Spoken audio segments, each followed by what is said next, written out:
ဝါလွန်နေပြီလားဒီအသုံးတော့တိတ်ချဖို့မှာမဟုတ် body ဝါတာကိုတော့မင်းသိတယ်ကွာဒါပေမဲ့မင်းစိတ်ဝါနေတာရောမင်းရှိပြီလား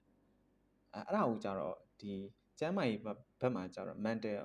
obesity လို့ခေါ်တယ်ကွာစိတ်ဝါလွန်ခြင်းလို့ခေါ်တယ်မင်းမှာဒီချက်၅ချက်ရှိနေတော့မင်းသတိထားဖို့လိုပြီ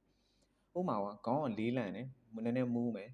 ဘာဆုံးဖြတ်ချက်မှချလို့မရဘူးဖြစ်နေတယ်ကွာအဲ့ဒါဘာလို့လဲဆိုတော့မင်းက social media ပေါ်ကကွာ junk food တွေအစားများသွားလို့ကွာမိုက်ဒရိုက်တွေကွာနံပါတ်2က focus မလုပ်နိုင်တော့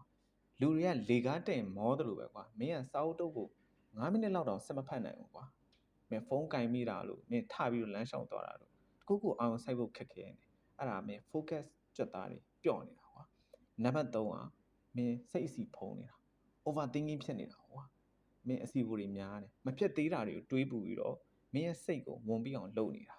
နံပါတ်4နဲ့5စိတ်စာမကြည်တာနဲ့အထိမခံတာမင်းအငြင်းညင်းညူမယ်အစိုးမြင်မယ်ပြီးတော့မင်းလူဝရင်ငါတို့အစ်စ်အမြစ်တွေကြိုက်တယ်လို့ပဲကွာနည်းနည်းလှုပ်လိုက်တာနားတယ်သူကလည်းနည်းနည်းပြောလိုက်တာနဲ့စိတ်ကောက်မယ်ဒေါသထွက်မယ်မင်း drama တွေ share ခင်းမယ်ကွာမင်းအဲ့ဒီ5ချက်ထဲကတခုခုမင်းမှာဖြစ်နေပြီဆိုရင်တော့မင်းစိတ်အဝလွန်နေပြီမင်းစိတ်ကိုအစီချဖို့လိုပြီ okay